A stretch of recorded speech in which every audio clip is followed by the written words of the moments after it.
안녕하세요. 스토리 메신저입니다. 탄생과 신화 2회분이고요. 제1부 사장불의 심판 5장 행성 그라델입니다. 이어서 2번 올립니다. 다음 3회분에서는 6장 문명의 진화부터 시작됩니다. 추운 날씨 건강관리 잘하시고 행복하세요. 그럼 또 출발! 4장 불의 심판. 이 행성은 환경적으로 보아 꽤 안정된 상태였으나 지각의 움직임과 화산활동이 심심찮게 발생했으며 그때마다 각 종족들은 자신들의 신에게 제를 올리며 무사 안녕을 기원했다. 다행히도 새 종족들이 머무는 곳에서는 직접적인 화산의 대규모 분화나 커다란 지각 변동이 없었기에 오랜 시간 동안 심각한 피해 없이 번성할 수 있었다. 이것은 아마도 행성 생명체의 창조자가 그렇게 고려했을 것이라 생각된다. 창조자의 고려는 근원적 부분에 확실히 국한되며 굳이 필요치 않는 영역까지 개입할 이유도 없으며 우주 공간의 생태적 원리와 원칙이란 것도 작용했을 것이다. 하지만 아무리 고도로 발달한 과학기술 문명이라고 해도 완벽한 통제란 불가능하다. 그들이 진정한 신이 아닌 이상 말이다. 미지의 방문자에 의한 의도적 행위로 탄생된 행성의 새 종족 중 신체적 우위를 무기 삼아 오랜 세월 편안하고 안정된 생활을 영위하던 청옥족은 곧 자신들에게 닥쳐올 재앙을 꿈에도 생각 못한 채 예나 지금이나 거의 변함없는 방식으로 평화로운 나날을 보내고 있었다. 머나먼 외계로부터 날아온 소행성 에노는 원래 크기가 지름 5km의 울퉁불퉁한 천체였으나 수만 광년에 걸친 오랜 여행 과정에서 점점 작아져서 타티온 행성에 근접할 때는 지름 1km 이내로 줄어들었다. 하지만 이 정도의 크기로도 타티온을 직접 타격한다면 타티온의 생명체들은 거의 멸종에 가까울 정도로 엄청난 피해를 입을 것이다. 소행성 에노는 타티온의 궤도에 진입 후 두터운 대기를 통과하며 불에 타 폭발하며 산산이 부서졌다. 그 산산이 부서진 수많은 불덩이들이 낙하한 곳은 바로 청옥 족과 그 아래 산지와 평지에 살고 있던 자주족의 영역이었다. 이 불덩이들은 특히 청옥족의 산지에 치명적인 타격을 주며 그들 대부분을 불로 태웠고 부상을 입고 산지 아래로 탈출한 나머지 종족들은 무기를 잘 갖추고 있던 자주족들에게 포위되어 전멸되고 만다. 자주족들도 소행성 불덩이 파편으로 인해 적지 않은 피해를 입었지만 갑작스런 재앙으로 인하여 그들의 수건이었던 청옥족 정벌을 자연의 힘을 빌려 성취하게 되었다. 이후 타티온 행성은 북쪽을 지배하는 흑갈족과 그 나머지 지역을 지배하는 자주족의 구도로 이루어진다. 흑갈족은 환경이 좋은 남쪽의 영역을 되찾기 위하여 끊임없이 자주족의 영역을 침범하며 괴롭혔고 자주족은 그들의 남하를 막기 위해 고군분투하며 편안한 날이 없을 정도였다. 이런 가운데 세월이 흘러 빛의 땅의 첫 번째 왕인 지에셈이 늙어서 죽고 얼마 지나지 않아 가텔리아의 왕인 카루자도 늙고 병들어 죽게 된다. 이렇게 타티온 행성의 한 시대가 저물게 된다. 5장 행성 그라델. 타티온으로부터 150광년 거리 타티온을 떠난 비행체는 붉은 적색 외성을 따라 공전하는 6개의 행성 중 세 번째 행성으로 빨려 들어가듯 모습을 감췄다. 그 행성의 한쪽은 연한 자주색을 띠었고 나머지 한쪽은 어두웠는데 가끔 빛을 받을 때면 하얗고 투명한 모습을 드러냈다. 궤도에 진입한 비행체는 행성의 가운데 지역을 향해 날아가 거대한 인공 구조물 안으로 사라졌다. 이윽고 비행체가 도착한 인공 구조물의 내부는 그 크기를 가늠할 수 없을 정도로 엄청난 규모였다. 겹겹이 여러 층으로 이루어져 있는 경납고에는 수많은 비행체들이 들어차 있었고 그중 비어있는 경납고도 상당수 보였다. 비행체는 자신들이 들어가야 할 경납고로 방향을 틀어 기체를 안착시켰다. 그들이 비행체를 안착시키는 동안에도 다른 층에 있던 또 다른 비행체들이 가운데 레일처럼 생긴 궤적을 따라 나가고 들어왔다. 잠시 후 비행체 하부에서 원통형의 투명한 빛이 내려오고 움직이는 물체가 아무런 보조기구 없이 빛 가운데로 내려왔다. 그 움직이는 물체들이 완전히 내려오자 투명한 빛이 거두어졌고 비로소 그 물체들의 형태가 선명하게 보였다. 약 1m 정도의 키의 몸집은 날씬하고 얼굴 형태는 갸름한 편이었으며 얼굴 과손, 발 부분에 붙어있는 장신구를 빼면 전체적으로 희고 얇은 슈트를 뒤집어 쓴 듯한 모습이었다. 이들은 위로 올라가는 통로인 듯한 곳까지 와서 잠시 서 있더니 원통형 빛이 내려오자 위쪽으로 빨려 올라갔다. 이들이 올라간 곳엔 벽과 천정을 따라 우주 전체를 나타내는 듯한 지도가 나타나 있었는데 이곳이 바로 이 집단의 거주 영역 전체를 총괄하는 핵심 공간으로 보였다. 이들은 곧 바로 자신들의 상관으로 보이는 자에게 다가가 무언가를 이야기하기 시작했다. 이들이 보고하는 상관은 이 통제센터를 총괄하는 레긴이었다. 수고 많았네, 아델로. 지금 상황은 어떤가요? 모든 프로그램은 비교적 원만하게 진행되었네. 생식 주기와 유전자 활성화 시기, 진행 상태, 그리고 가장 중요한 자연 생태 프로그램은 매우 성공적이었다네. 하하. 하지만 한 가지 예상치 못한 일도 생겼지. 뭔가요? 자네도 예상 못했겠지만 바로 소행성 충돌이었네. 물론 전혀 예상치 못했던 건 아니었지만 위험을 감지했을 때는 이미 늦었더군. 천운이 따랐는지. 청옥종만 멸종 상태고 나머지 두 종족은 살아남았다네. 정말 다행이군요. 하마터면 오랜 준비 끝에 실행한 중대한 계획이 모두 물거품이 될 뻔했네요. 그러자 레긴이 말했다. 국왕께서도 이 사실을 듣고 많이 놀라셨네. 그러면서 레긴이 아델로의 비행 궤적과 소행성 궤적을 보여주었다. 우리가 그곳을 출발한 지 3개월 정도 뒤군요. 그렇다네. 이 정도로 끝난 게 정말 다행이었네 하고 다소 굳은 표정으로 말했다. 자, 일단 국왕을 뵈러 가세라며 레긴이 아델로 일행을 이끌고 궁으로 향했다.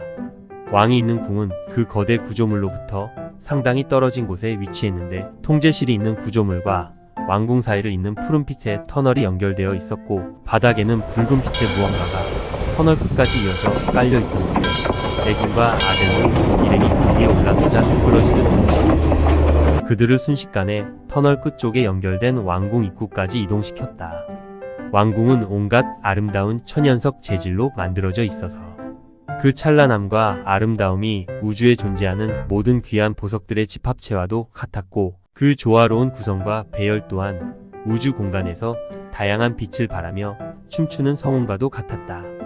그들이 입구에 도착하자 일행을 맞이하러 미리 나와 있던 한 무리가 레긴 일행을 기다리고 있었는데 그 중엔 이 행성의 중요한 일들을 담당하는 왕궁의 고위직들도 있었고 왕이 지시하는 여러 가지 일들을 가장 가까이서 수행하는 비서격의 책임자인 디올로가 레긴 일행을 반갑게 맞이했다.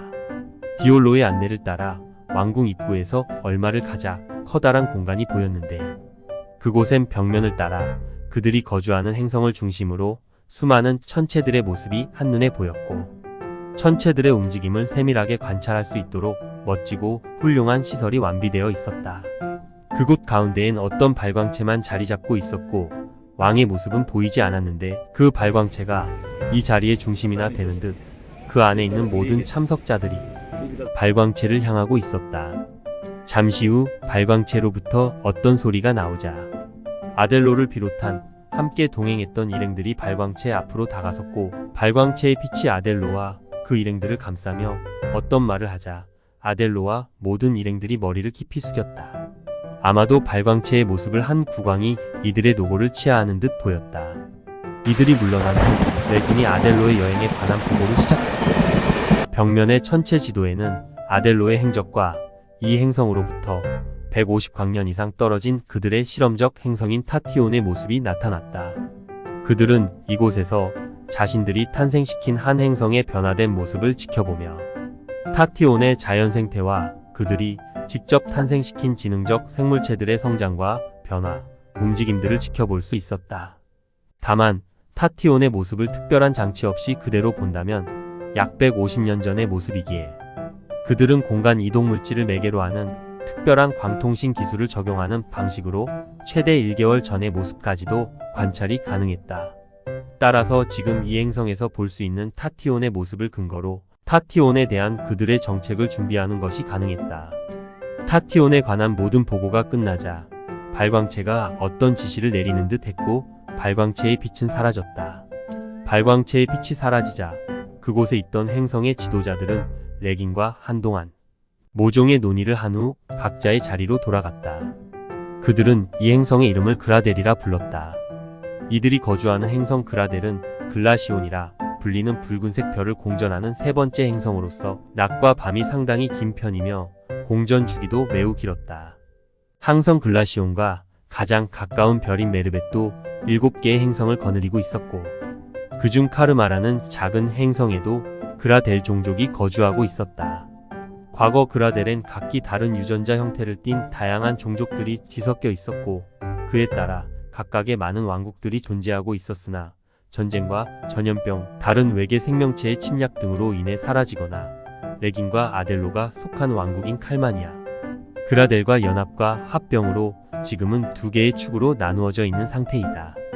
또 하나의 축은 외계 문명의 회유와 지원으로 유지되는 왕국인 헤겔로 사마르 그라델로서 원래 그라델 행성에 살면서 칼마니아, 그라델과 끝까지 적대적 관계였던 헤겔로족과 외계 문명인 사마르가 합쳐진 이름이다. 사마르의 출현은 그리 오래되지 않은 것처럼 보이지만 사실 그들은 아주 오래전부터 그라델을 관찰하고 있었다.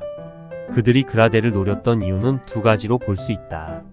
첫 번째 이유는 바로 그라델의 풍부한 자원이다. 우주 공간에 빛나는 셀 수 없이 많은 별들과 그에 따른 행성들도 모래알처럼 많지만 그라델과 같은 조건을 갖추고 있는 천체는 발견하기 매우 힘들고 어쩌다 발견했다고 하더라도 쉽게 접근하기 힘든 조건인 경우가 허다하기 때문이다. 그런 이유로 사마르는 상당한 손실을 각오하고서라도 그라델 침공을 감행했던 것이다.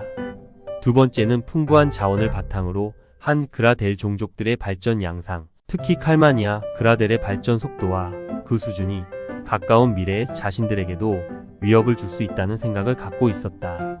사마르는 수년간의 집요한 공격 끝에 그라델의 3분의 1을 확보한 후 칼마니아 그라델과 휴전에 합의했다.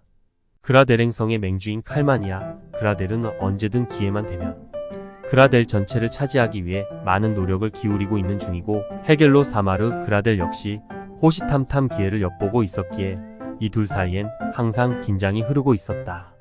칼마니아 그라델의 요원들은 평소엔 본래의 형상으로 생활하지만 성간 여행 등의 오랜 시간이 걸리는 여행 시에는 그들만의 특별한 기술이 적용된 공간, 수축 기술로 비행체와 한 덩어리가 되어 우주 공간을 비행하며 우주 공간에 존재하는 엄청난 에너지를 활용한 차원 높은 이동 기술로 우주를 여행했다.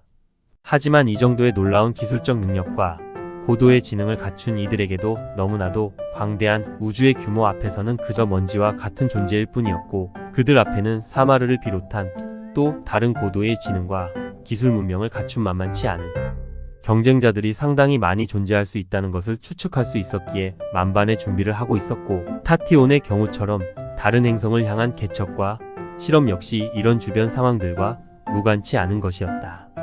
그라델은 약 80억 년 전에 형성된 표면이 암석으로 이루어진 행성이지만 이 행성의 지층을 조금만 들어가도 희귀한 금속과 많은 종류의 보기 드문 천연 자원들이 매우 풍부해서 이 종족의 생존과 기술 문명을 이룩하는데 결정적인 역할을 했을 것으로 보였다.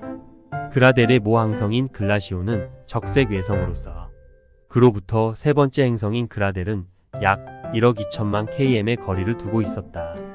따라서 그라델의 거리와 위치는 생명체가 거주하기에 매우 적당한 이른바 골디락스 존에 해당할 뿐만 아니라 낮과 밤의 길이가 길다는 것 외에는 특별한 문제가 존재하지 않는 보기 드문 행성 중의 하나였다.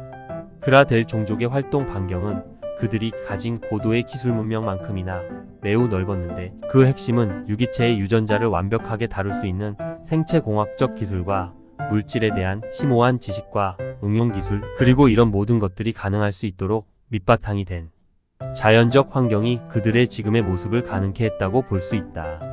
이들의 현재 생체학적 구조는 아주 먼 옛날 그들의 조상들과는 전혀 다른 모습이라고 할 수 있다. 그들은 자신들의 역사적 관점에서 보았을 때 이 행성에서의 최초 지적 생명체의 발현은 약 50억 년 전으로 거슬러 올라간다. 하지만 그것이 곧 자신들의 직계조상이라고 생각하진 않는다. 왜냐하면 이 행성의 생명체의 생존과 멸종 주기가 그동안 적어도 10차례 이상 반복됐을 것으로 생각하기 때문이다. 그렇기에 자신들의 직계조상은 불과 1만 5천 년 전에 등장한 스켈란티스계로 확신하며 이 또한 자연 발생적 생명체가 아닌 또 다른 고등 문명의 개척 결과로 의심하고 있다. 이들의 신장키를 비롯한 체형은 자신들의 생체 기술을 활용하여 스스로의 신체 구조를 변형시킴으로써 여러 가지 전염병과 질환 등 종족의 생존 유지에 악영향을 미치는 요소와 불리한 것들을 점차적으로 개선하면서 최적의 신체 구조를 확보하고 적용시켜온 결과 지금의 모습에 이를 수 있었다. 그러한 노력의 결과 그라델족의 생명 죽이는 전쟁 등 특별한 상황이나 생체 조직의 예상치 못한 변화 또는 스스로 생을 마감하길 원치 않는 한 늙지도 병들지도 않고 살아갈 수 있었다. 오랜 세월 행성 밖 우주 공간 여행에 도전하면서 얻어진 숱한 경험과 기술의 축적이 현재 그들의 환경을 만들게 된 필요에 의한 결과물이었던 것이다. 이어서 계속됩니다.